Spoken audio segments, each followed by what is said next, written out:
सोना देने वाली जादुई गाय। सुशीला के दो बेटे थे जिनका नाम कर्मा और धर्मा था।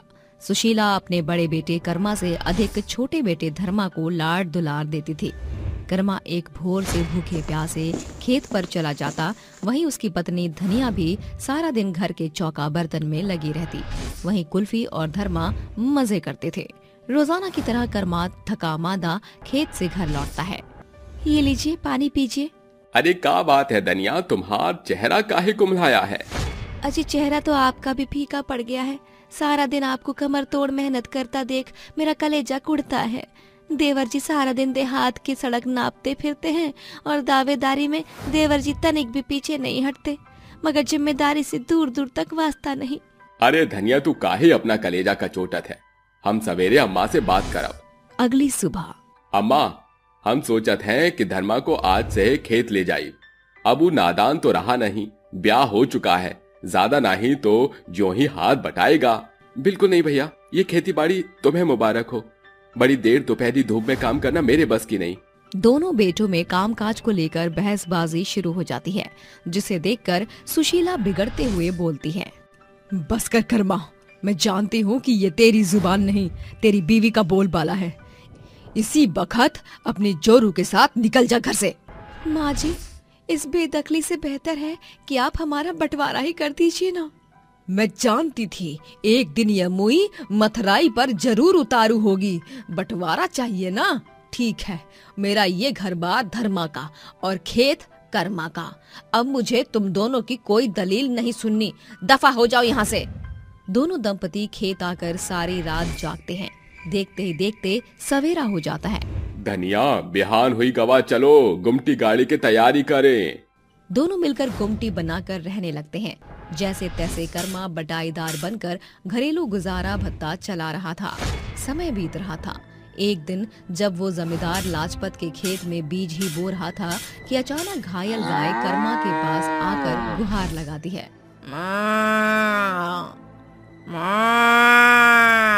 हे ईश्वर, ये गौ माता तो बड़ी ही तकलीफ में है। इसके दो पांव तो खून से सने हैं। जरूर किसी क्रूर कसाई ने इसे ताड़ना दी है। कर्मा बिना देरी किए अपने माथे पर बंधे गमछे को फाड़कर उसे गाय के पैरों पर बांधकर गाय को सहलाने लगता है। कुछ देर बाद सूरज भी डूबने लगता है और कर्मा कहता है, अच्छा गौ माता, मैं चलता हूँ। कर्मा अपने घर की डगर बढ़ने लगता है, पर उसे पता नहीं चलता कि गाय उसके पीछे पीछे उसके घर आ चुकी थी। अजी, ये गैया किसके लिए आए? अरे गौ माता, तू पीछे पीछे यहाँ तक चली आई? कर्मा धनिया को शुरुआत से सब कुछ बताता है और धनिया कहती है, अजी, इस बुरे दौर में इस बेजुबान गौ माता से पल्ला झाड़ना बेहतर नहीं। इसे साथ रख लेते हैं। धनिया, यहाँ 2 जन का पेट पालना पहाड़ हो रहा है। इस गौ माता को क्या खिलाएंगे? अजी, आकाश के पंछी भी ना तो बोते हैं न काटते हैं, फिर भी वो भूखे नहीं मरते ना। माँ अन्नपूर्णा सब पूर्ति करेगी। हाँ। दोनों गाय के रहने के लिए घास फूस से एक गौशाला बनाते हैं। गाय की मरियल दशा देखकर वो दोनों अपने हिस्से का खाना उसे परोस देते हैं। कुछ दिन बीतते हैं, फिर एक रात गौशाले में खूंटे से बंधी गाय गुहार लगाती है।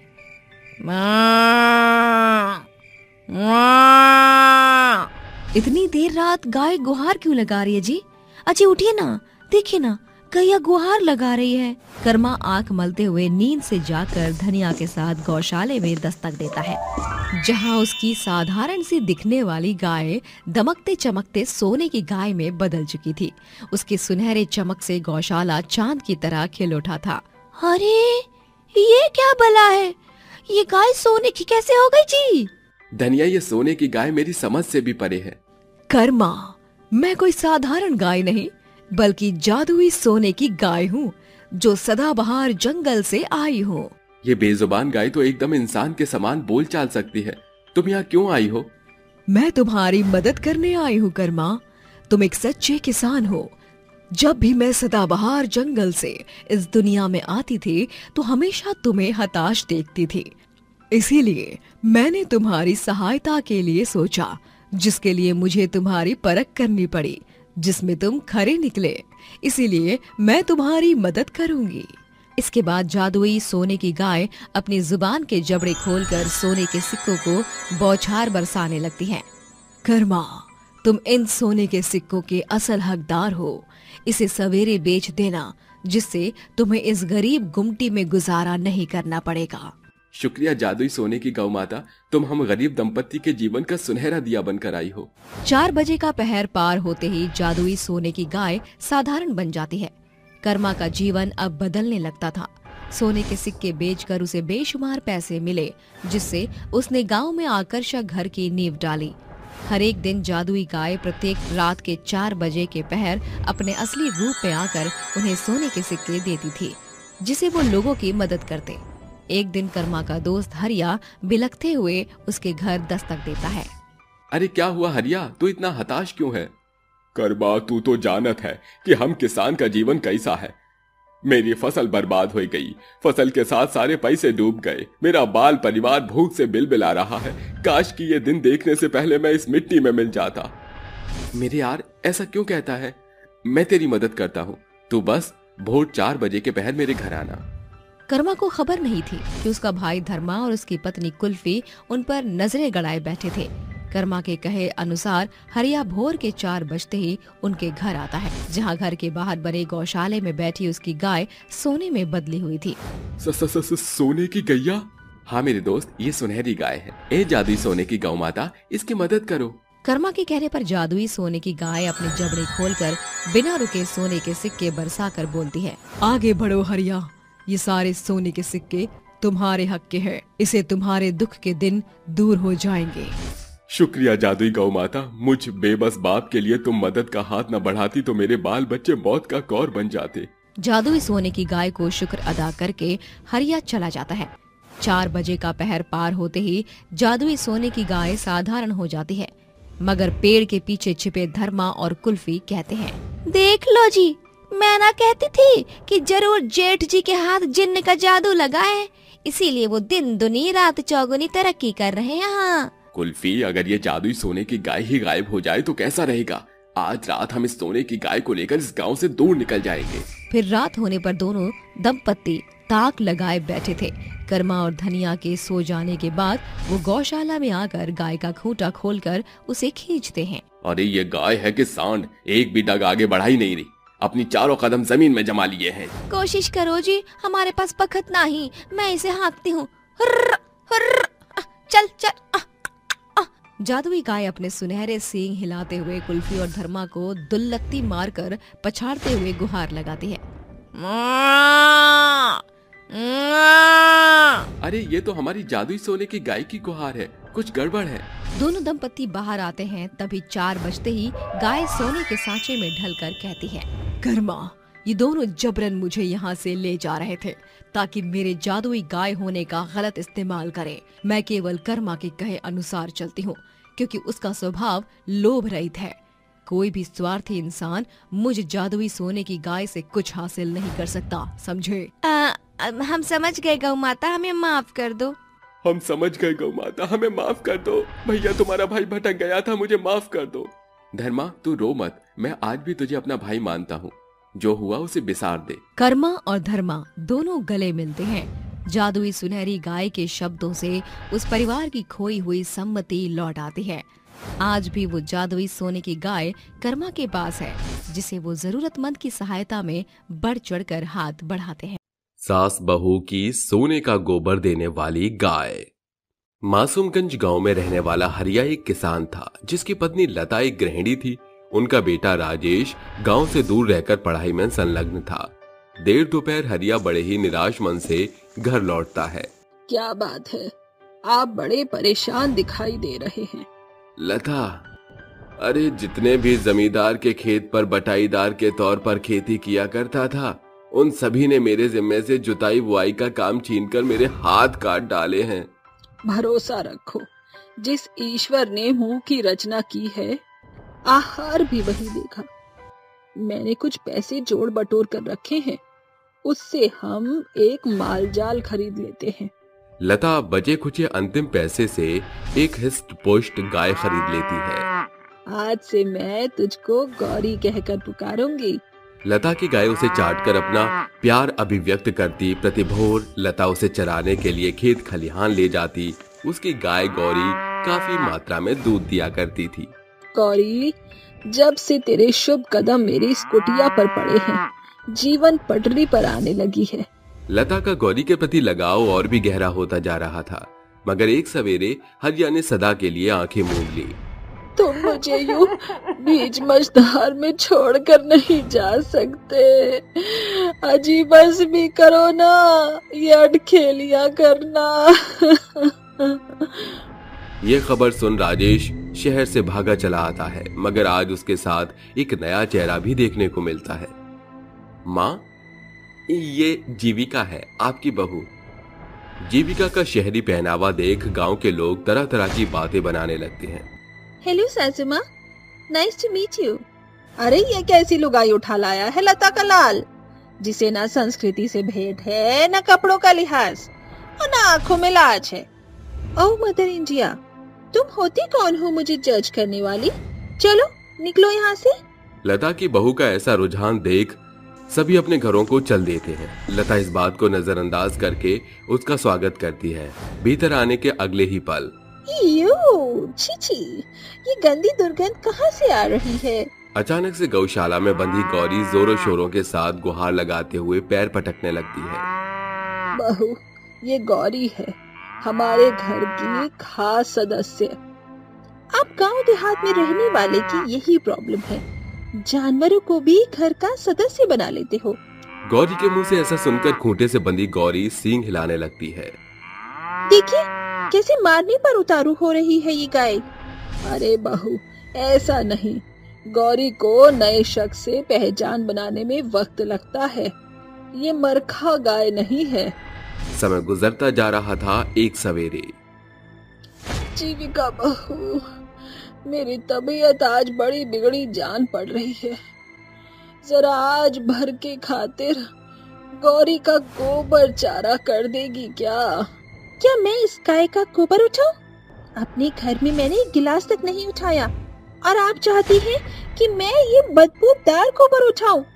अरे, जब आपसे इस गाय की देखरेख का जिम्मा नहीं उठाया जा रहा तो इसे बेच क्यों नहीं देती? जितना भी ये दूध नहीं देती उससे ज्यादा गोबर करके गंद मचाती है। बहू, उसका गोबर भी उपले बनाने के काम आता है।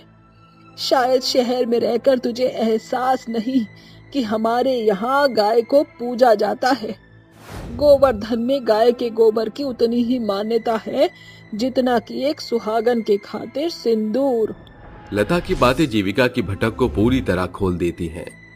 शहर में पले बड़े होने के कारण मुझे कोई सूझबूझ नहीं थी, मगर अब से तुम्हारे गोबर चारे का जिम्मा मेरा है। मुझे अपना दूध दोहने दोगी ना गौरी? उस रोज से जीविका बिना नाक मुंह सिकोड़े गाय का गोबर चारा इत्यादि करने लगती है। एक रात, ये आधी रात गौरी गुहार क्यों लगा रही है? वो लालटेन लेकर जैसी गौशाला में आती है तो वो देखती है कि गौरी सोने का गोबर दे रही है। ये क्या? गौरी सोने का गोबर कर रही है? ये कैसे? वो झट से अपनी सास को गौशाला में लेकर आती है। सोने का गोबर? आंखें चकाचौंध रह गई ना माँ जी। मैं भी ये मंजर देखकर चौंक गई थी। क्या आज से पहले भी गौरी ने कभी सोने का गोबर किया था? नहीं बहू, गौरी हमेशा से एक साधारण गाय के जैसे ही गोबर देती थी। इसका मतलब गौरी अब एक जादुई गाय बन चुकी है जिसे सोने का गोबर देने का वरदान मिला है। अचानक गाय सींग से लेकर पूंछ तक सुनहरे रंग में बदलकर कहती है, मैं एक जादुई गाय हूँ। माँ जी देखिए, इसकी कांकल खोल गई। कैसे इंसानों की तरह बोल रही है हमारी गौरी। मैं जन्म से ही जादुई गाय थी। अब तक मैं तुम्हें परख रही थी, जिसमें तुम सास बहू खरी उतरी हो। इसलिए अब से जब भी तुम मुझे हरी दूब खिलाओगी, मैं तुम्हें सोने का गोबर दूंगी। जादुई गाय प्रतिदिन घास खाने के बाद सास बहू को सोने का गोबर दिया करती थी। माँ जी, अब तक गौरी 2 टोकरी सोने का गोबर कर चुकी है।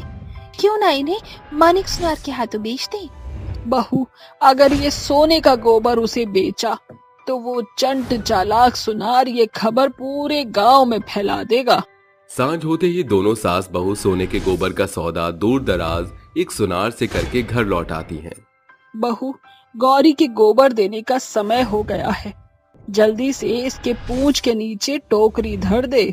लता जादुई गाय को ज्यादा सोने के गोबर के लालच में अधिक हरी दूब खिलाती है, जिसके बाद गाय का पेट एकदम टंच हो जाता है। मेरा पेट भर गया, मेरे गोबर करने का समय हो गया है। जादुई गाय ढेर सारा सोने का गोबर देती है, जिसे बेचकर अब वो अनेकों कमरों वाले बड़े से घर की नींव कायम करती है। साथ ही दूध बेचने का व्यापार भी बंद कर देती है। एक सवेरे, अरे लता भौजाई, इतने भोर सवेर गौरी को लेकर कहाँ जा रही हो? अब गाय भैंसों को लेकर हॉल्ट बाजार तो जाया नहीं जाता, जाहिर है खेत खलिहान चराने ही ले जा रही हूँ। कोठी जैसा घर बार बनाने में नोट लगा सकती हो तो थोड़े पैसे से इस गाय की खातिर चौकर भूसी खली खरीद कर घर में रख दो। क्यों अपने कदमों को यूं धूल मिट्टी में रौंद रही हो? ये सुन लता मन में कहती है, ये चतुर गांव वाले मेरे मुंह में उंगली करके गाय के सोने के गोबर देने की बात उगलवाना चाहते हैं। इन्हें भनक पड़ गई कि मेरी गाय सोने का गोबर देती है, तो इन्हें भी सोने का गोबर बांटना होगा। फिर हम सास बहू का दबदबा खत्म हो जाएगा। लता अपनी गाय का खूंटा खींचकर उसे लेकर खेत में चरने को छोड़ देती है।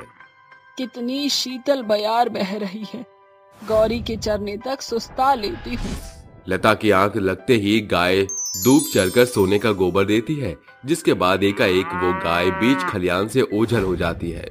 कुछ देर बाद, अरे वाह, आज तो गौरी ने और भी ज्यादा सोने का गोबर किया है। इससे पहले कि किसी की नजर पड़े, इन्हें बटोर लेती हूँ। वो सोने के गोबर को टोकरी में भरकर कहती है, अरे ये मेरी गाय गोबर करके गई कहाँ? लता छितर बितर करके गाय को सभी के खेत खलियान जंगल में सांझ होने तक खोजती है। अंत में निराश होकर वो सोने के गोबर की टोकरी माथे पर धरकर घर आ जाती है। माँ जी, आप अकेले ही लौटी हैं? हमारी गाय कहाँ है? लता रोते हुए बहू को खेत पर हुआ सारा वृतांत कह सुनाती है।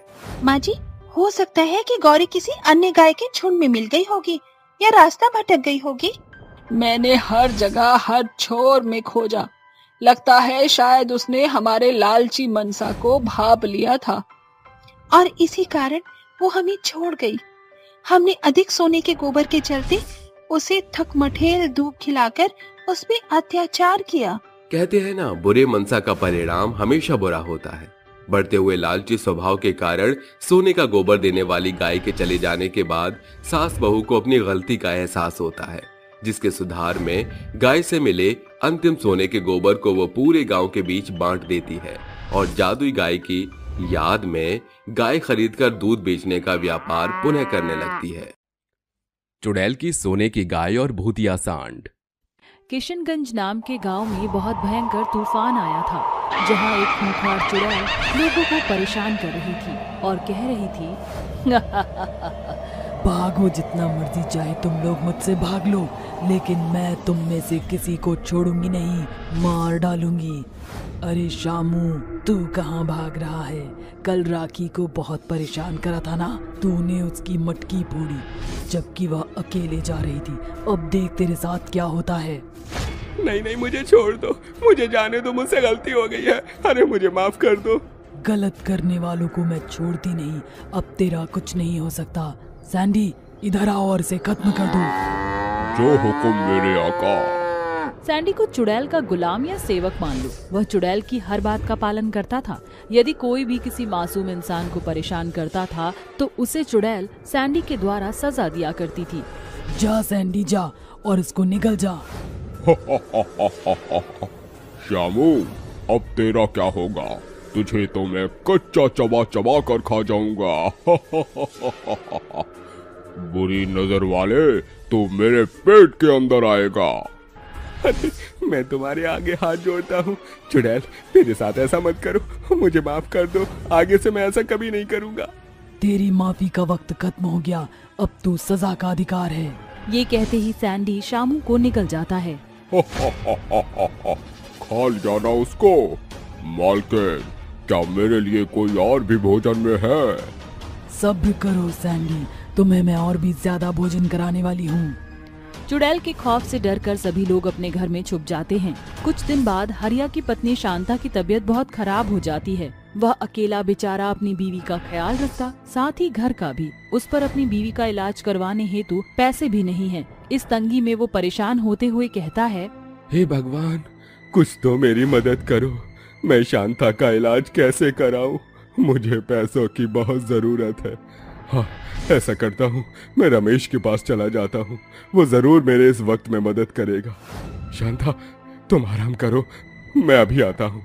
अजी, आप कहाँ जा रहे हैं? अरे तुम फिक्र मत करो, मैं जल्दी लौटूंगा।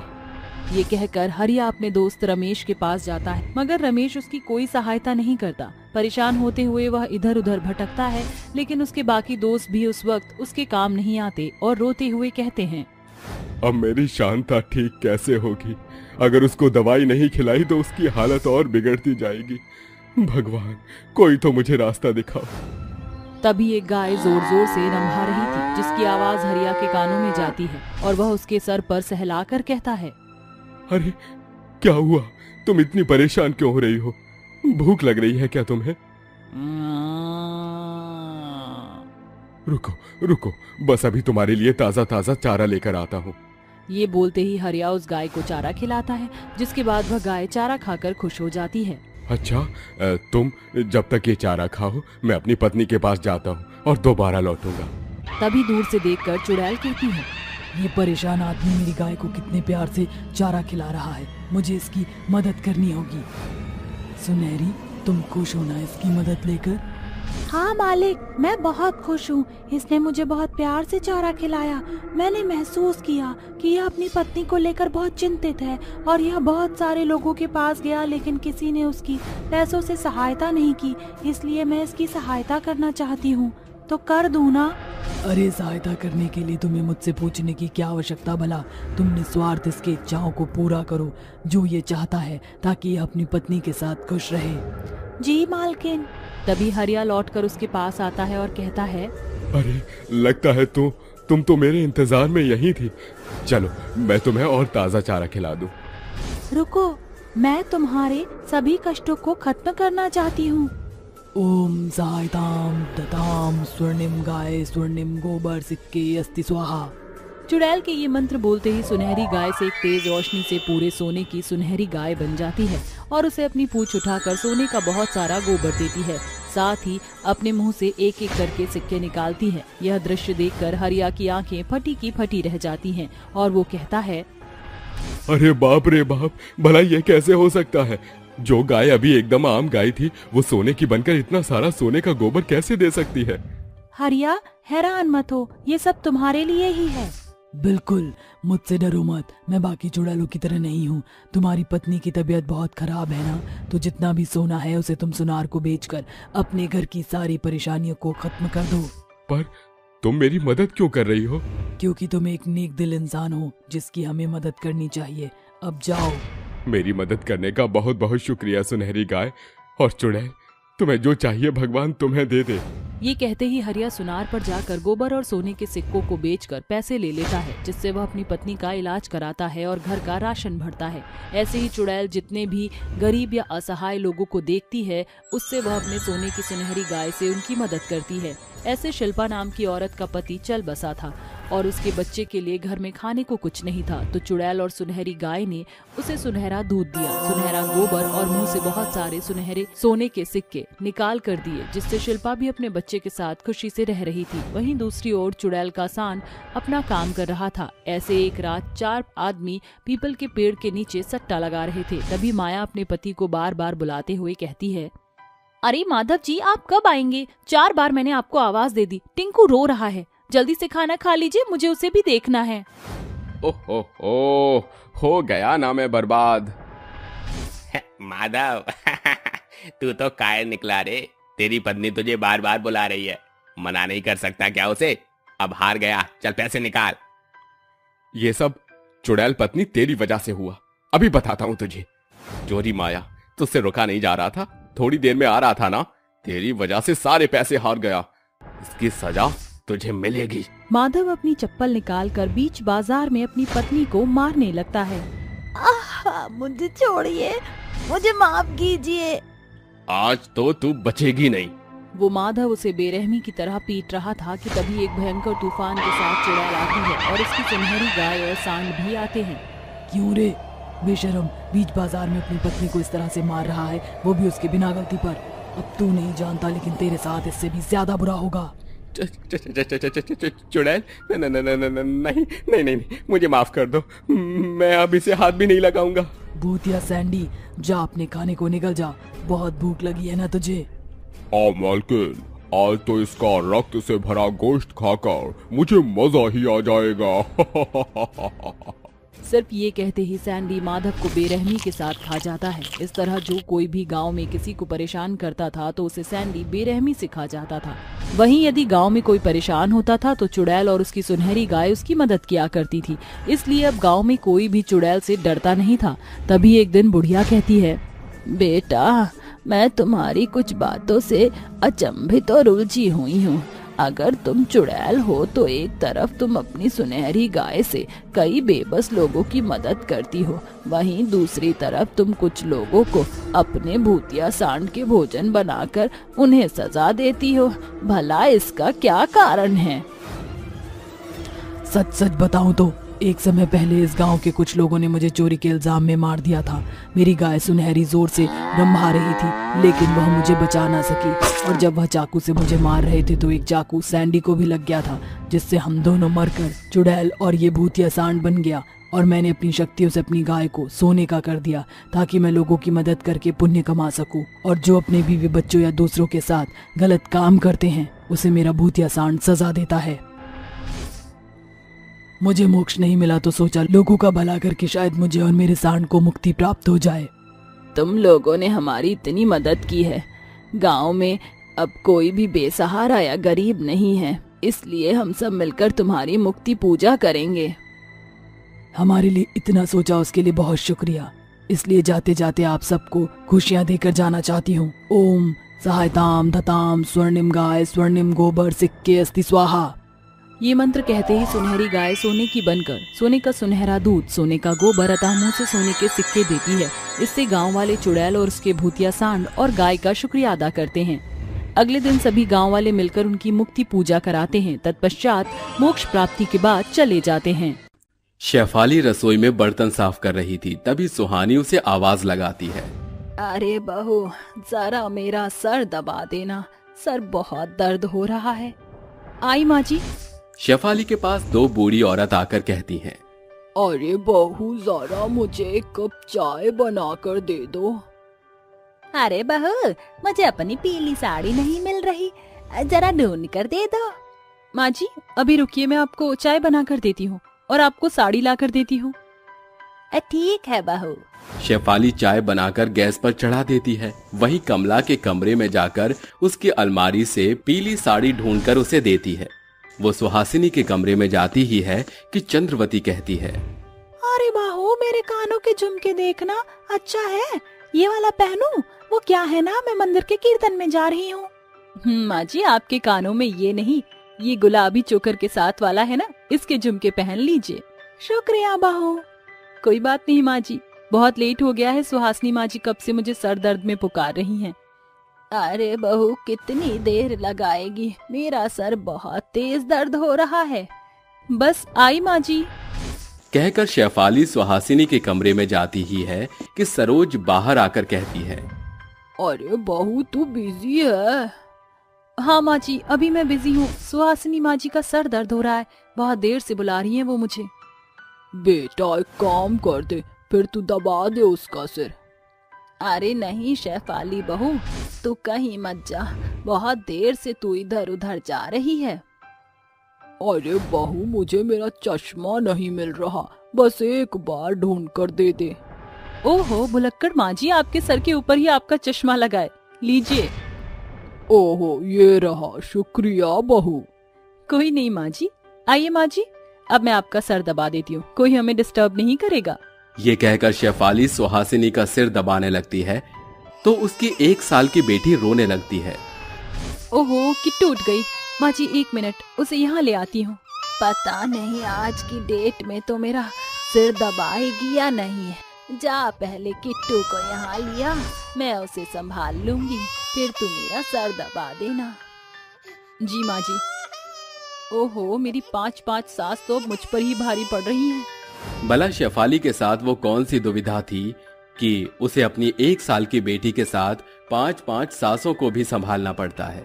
और उसकी 5 माजी कैसे हैं, ये जानने के लिए आपको कुछ वक्त पीछे चलना होगा। शेफाली बेहद गरीब लड़की थी जो अपने बीमार माँ बाप के साथ रहती थी। जैसे तैसे उन्होंने शेफाली की शादी रोहन से करा दी, पर वो अपनी माँ की तरह घमंडी था। यूं तो वो किसी गरीब लड़की से शादी नहीं करता, पर शेफाली की सुंदरता पर मोहित होकर उसने शादी कर ली। लेकिन शादी के बाद उसके साथ बर्ताव बुरा करता था। शेफाली 9वें महीने के आखिरी चरण पर थी। ऐसे ही सुबह उसके बाल पकड़कर कहता है, अरे ओ मैडम, मेरी चाय कहाँ है? तुझे बताना पड़ेगा बार बार कि ये मेरे चाय पीने का वक्त होता है। आंखें हैं या बटन? हाँ। रोहन जी, मुझे बहुत दर्द हो रहा है, छोड़िए मुझे। तभी धक्का मारकर रोहन उसे गिरा देता है। रोती हुई शेफाली उसकी चाय लाती है। अपने कमरे में आकर वो कहती है, मैंने क्या सोचा था और क्या हुआ? शादी के बाद तो मैं खुश हुई नहीं। मेरे ससुराल वाले भी बेकार हैं। मुझे माँ बाबा की बहुत याद आ रही है। मैं आज उनसे मिलने जाऊंगी। अरे ओ सैफ अली, जरा इधर आ। माँ जी, मेरा नाम सैफ अली नहीं शेफाली है। अच्छा, तू अब अपनी सास को सिखाएगी क्या? मैं तेरा नाम बिगाड़ कर ही बोलूंगी, सैफ अली सैफ अली। मेरे सामने अपनी चोट चलाने की जरूरत नहीं है। जाकर मेरे लिए हलवाई से गरम गरम गुलाब जामुन लेकर आ। जी माँ जी। अपनी सास से पैसे लेकर वो हलवाई से गुलाब जामुन जाकर ले लेती है तो उदास मन से कहती है, यही मौका है, मुझे माँ बाबा के पास जाकर मिलना चाहिए, वरना मेरे सास और पति मुझे जाने ही नहीं देंगे। शेफाली अपने माता पिता के पास जाती है तो देखती है कि गांव के लोग बैठकर उनका शोक मना रहे हैं। तभी गिरती पड़ती रोते हुए अपने माता पिता की देह को देखकर वो कहती है, अरे माँ, उठो ना, तुम मुझे ऐसे छोड़कर नहीं जा सकती।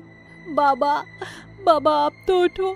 क्यों आप दोनों मुझे छोड़कर चले गए? मैं आ रही थी ना, कम से कम अपने सीने से लगा लेते एक बार। मुझे आपकी बहुत याद आ रही थी। बेटा, रोकर उनकी आत्मा को परेशान मत करो। अब इनका अंतिम संस्कार कर दो। पहले से दुखी शेफाली अपने माता पिता को मृत देखकर और टूट जाती है। फिर उनका अंतिम संस्कार कर देती है। वो उन्हें याद करके अपने घर में रोती है। बाबा, मुझे आप दोनों की बहुत याद आ रही है। कैसे रहूं मैं?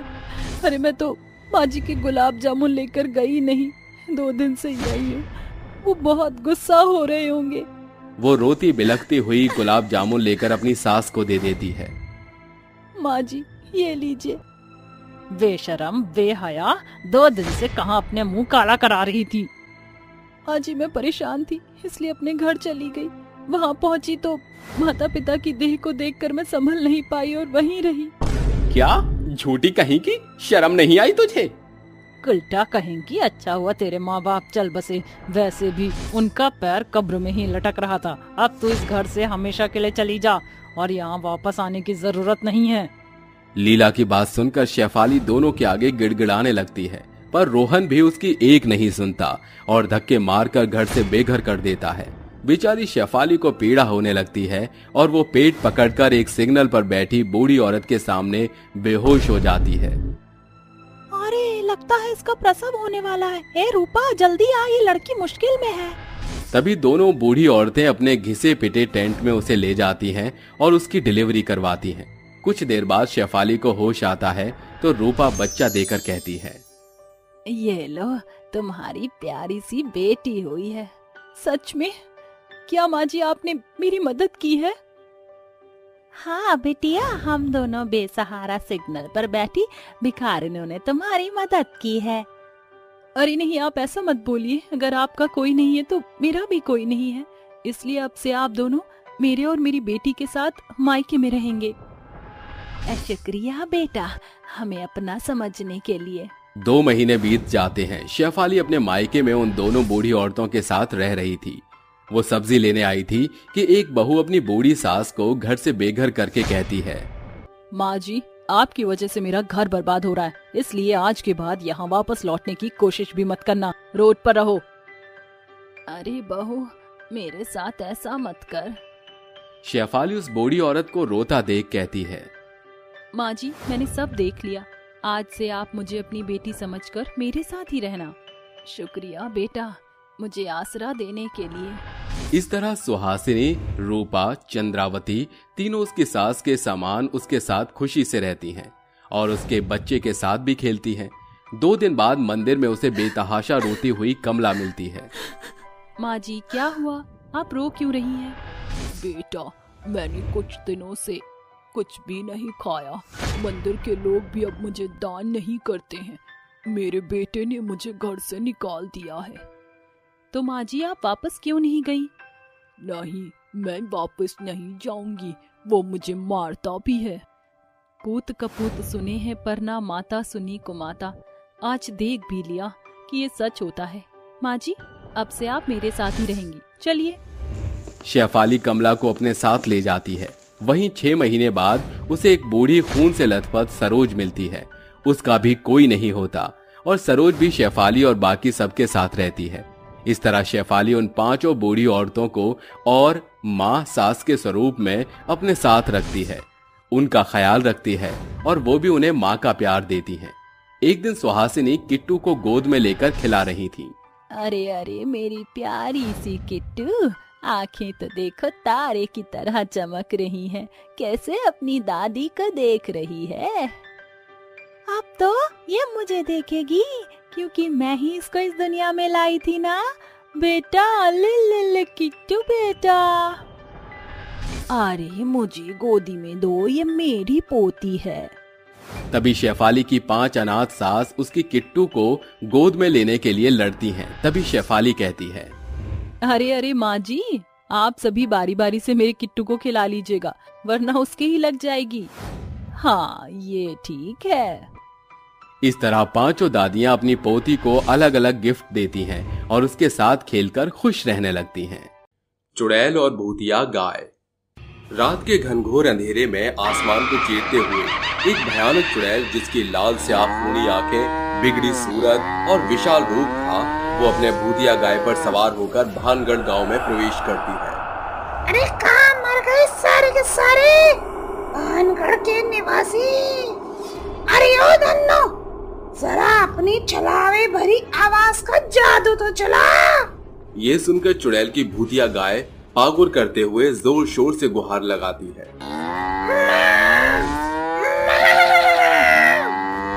पूरा गांव अपने घरों में छिपा चुड़ैल और भूतिया गाय की आवाज को कान लगाए सुन रहा था। किसी का दरवाजा न खुलते देख चुड़ैल कहती है, अच्छा, तो अब ये गांव के कीड़े मकोड़े मुझ चुड़ैल से चालाकी कर रहे हैं। इनको मजा चखाने के लिए तो मेरी भूतिया गाय ही काफी है। चुड़ैल की भूतिया गाय आगे बढ़कर अपने सींगों से मोहन के घर का दरवाजा तोड़ डालती है। अरे मर गए, अरे कोई मुझे बचाओ, वरना ये चुड़ैल की भूतिया गाय मुझे पार घाट लगा देगी। भूतिया गाय की डरावनी आंखें और 3 सींग देखकर उसके राक्षसी रूप का बखान कर रहे थे। भूतिया गाय मोहन को सींग चुभाकर गांव के मैदान में पछाड़ देती है। अरे बचाओ, अरे बचाओ। तुझे क्या लगा था कि इस 4 दीवारी के पीछे छुपकर तू मुझसे बच जाएगा? मरना तो तुझे पड़ेगा। भयानक चुड़ैल उसका गला रेतकर उसकी लाश को अपनी भूतिया गाय को खिला देती है। शाबाश मेरी धन्नो, तू मेरी वफादार गाय है। आज के लिए इतना ही बहुत है। चल धन्नो। चुड़ैल मोहन को मारकर अपनी भूतिया गाय पर सवार होकर छूमंतर हो जाती है। तभी सभी के फाटक खुलते हैं और वो लालटेन लिए खून से लथपथ मैदान को निहारने लगते हैं। अरे न जाने हमारे भानगढ़ गांव पर इस चुड़ैल की काली नजर कैसे पड़ गई है। अब तो हमेशा मन में एक ही खौफ बसा रहता है कि ना जाने कौन सी रात हमारी आखिरी रात होगी। ये चुड़ैल इतनी शक्तिशाली है कि हम चाहकर भी इसका मुकाबला नहीं कर सकते। अगली रात चुड़ैल फिर से अपनी भूतिया गाय पर सवार होकर गांव में दस्तक देती है और आतंक मचाकर कहती है, मैं जानती हूँ कि तुम सारे जाग रहे हो। अब खुद ही जल्दी से कोई भी एक बाहर निकलकर मरने के लिए चले आओ। चारों तरफ एकदम शांति थी। आसमान में चल रही हवाओं के सिसयाने की आवाज एकदम साफ सुनाई पड़ रही थी। लगता है ये धूर्त गांव वाले ऐसे नहीं मानेंगे। चल धन्नो, इनकी दुखती रग पर हाथ डालते हैं। जब इनके पालतू जानवर इनकी आंखों के सामने तिल तिल कर दम तोड़ेंगे तो ये खुद ही दौड़े चले आएंगे। चुड़ैल अपनी शैतानी शक्तियों से तूफानी बवंडर मचाती है, जिससे गौशाला में बंधी सभी गाय बेकाबू होकर खूंटा तोड़कर इधर उधर भागने लगती है। चल धन्नो, आगे बढ़ और अपनी जीत का बिगुल बजा दे। भूतिया गाय दौड़ते हुए सभी के गाय और उनके बच्चिया को घायल करके जमीन पर पछाड़ देती है, जिससे सभी गाय करहाती हुई गुहार लगाने लगती है। बेचारे जानवर, अपने मालिक के किया का भुगतान इन्हें भुगतना पड़ रहा है। चुड़ैल अपनी शैतानी तंत्र विद्या से धारदार तलवार प्रकट करती हुई कसाईयों की तरह सभी गायों की गर्दन काटकर पूरे मैदान को खून से रंग देती है। तभी सभी जन मशाल लेकर बाहर आते हैं। अरे पत्थर दिल कसाई चुड़ैल, गौ माता को मारते तेरे हाथ नहीं कांपे? एक गाय में करोड़ों देवी देवताओं का बसेरा होता है। लेकिन मेरी भूतिया गाय में तो सिर्फ शैतान ताकतों का बसेरा है। बंद करो ये गीतों का पाठ पढ़ाना। बस, बहुत खून बहा लिया तूने, आज हम तुझे यहीं राख कर देंगे। चलायन चुड़ैल अपने हाथ हवा में उठाकर हड़कंप मचाती हुई छबीली का रूप धर लेती है, जिसे देख सभी गांव वाले भौचक के रह जाते हैं। अरे ये क्या बला है, दो छबीली कैसे पैदा हो गई? इन दोनों में से एक छलायन चुड़ैल है। चुड़ैल कुछ दूर बढ़कर अपने भयानक रूप में आकर भूतिया गाय पर सवार होकर गायब हो जाती है। सवेरे पूरे गांव में शोक की लहर गूंज रही होती है। शायद ईश्वर ने हमारे गांव से अपनी निगाह मोड़ ली है। वो चुड़ैल हमारे गांव को शमशान बनाकर ही दम लेगी। हमारा बचना असंभव है। शिव शंभू के लिए कुछ भी असंभव नहीं। अचानक एक बाबा गेरुआ वस्त्र पहने, हाथ में कमंडल और कंधे पर झोला लटकाए न जाने कहां से गांव में प्रवेश करते हैं। प्रणाम बाबा। तुम सभी से भूतकाल में भारी अपराध हुआ है। बाबा की ये बातें सुन सभी दंग होकर एक दूसरे को निहारने लगते हैं। बाबा, हम मानते हैं कि हमसे बड़ी भूल हुई है, पर आप पूरे सच से वाकिफ नहीं, हम आपको बताते हैं। कुछ साल पहले भानगढ़ गांव में सैकड़ों ग्वाले रहा करते थे। सभी के कमाई का स्रोत उनकी गाय का दूध था। सब कुछ अच्छा चल रहा था। उनकी जिंदगी में सैलाब तब आया जब गांव में कजरी नाम की औरत अपनी गाय धन्नो के संग रहने को आई। वो अपनी गाय को चराने ले आकर कहती है, इन सभी की गाय इतनी हष्ट पुष्ट है और मेरी धन्नो इतनी मरियल सी। वो गुस्से से तिल मिलाकर अपनी गाय को हाँकते हुए घर की ओर चल पड़ती है। तभी धन्नो बाकी गायों की झुंड में जाकर चरने लगती है, जिसे देख गांव वाले उसकी गाय पर वार करते हैं। अरे एक बेजुबान जानवर पर दरिंदों के जैसे वार करती तुम्हें शर्म नहीं आ रही? कमीनी, एक तो जबरन हमारे गांव में घुस आई है, इतना ही लगाव है तुझे अपनी मरखा गाय से तो उठा इसका खूंटा और रफू चक्कर हो जा। गांव वालों का कठोर बर्ताव कजरी के मन में फांस की तरह चुभने लगता है। चोटिल होने के चलते उसकी गाय आधे रास्ते आते ही दम तोड़ देती है। धन्नो उठ, तू कुछ बोलती क्यों नहीं? इन कसाईयों के चलते मेरी जान से प्यारी गाय की जान चली गई। इसका हर जाना इन्हें भुगतना होगा। मैं इन्हें खून के आंसू रुलाऊंगी। कजरी रात के अंधेरे में काली जादू का सहारा लेकर हवन करते हुए कहती है, काल काल घोर अघोर अधिपति ओम भट्ट स्वाहा। शैतानी अग्नि की ज्वाला से उठता काला धुआं जैसे ही गौशाला में बंधी गायों के नथनों में आता है, वे बेतहाशा छटपटाते हुए गुहार करती है। अरे अचानक आधी रात हमारी गाय शोर क्यों कर रही है? लगता है तूफान आने वाला है। सभी लालटेन लिए गौशाला की तरफ दौड़ते हैं, जहां उनकी गाय बेतहाशा दर्द से छटपटा रही थी। अरे हम सभी की गाय तड़प क्यों रही है? ऐसा लग रहा है जैसे कोई इन पर वशीकरण कर रहा है। अरे देखो, कजरी के घर में इतनी रोशनी किस चिंगारी की है? चलकर देखते हैं। गांव वाले खिड़की से छुपकर कजरी को काला जादू करता देख लेते हैं और अपनी गाय की जान बचाने के लिए उसके घर को आग लगा देते हैं। ये मेरा अंत नहीं, बल्कि तुम्हारी तबाही का आरंभ है। मैं लौटूंगी। बाबा, अब आप ही हमें इस चुड़ैल और उसकी भूतिया गाय से बचा सकते हैं। इस गांव की सुरक्षा के लिए अमृत यज्ञ करना होगा। ये धागा तुम सभी अपनी दाहिनी हथेली में बांध लो। इस सुरक्षा कवच से वो चुड़ैल तुम्हें स्पर्श नहीं कर पाएगी। कुछ ही पलों में घनघोर अंधेरा ढल आता है। तूफानी बवंडर के साथ चुड़ैल अपनी भूतिया गाय के संग एक बार फिर गांव में दस्तक देती है। आज मरने की बारी किसकी है? गांव वालों तक पहुंचने के लिए तुझको मेरा सामना करना होगा। अच्छा, तो तुम मुझसे बचने के लिए इस भाड़े के टट्टू को लेकर आए हो? चल धन्नो, आगे बढ़ और इन सभी को खत्म कर दे।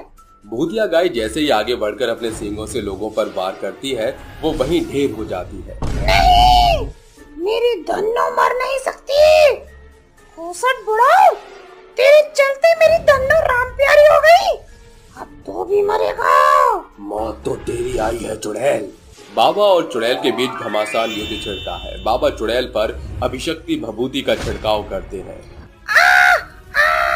हे शैतानों के देवता, बचाओ मुझे। ईश्वर के प्रकोप से आज तुझे कोई काली शक्ति नहीं बचाएगी चुड़ैल। चुड़ैल गांव वालों की आंखों के सामने तिल तिल कर राख हो जाती है, जिसके बाद भानगढ़ के निवासी बेखौफ होकर एक बार फिर जीवन जीने लगते हैं।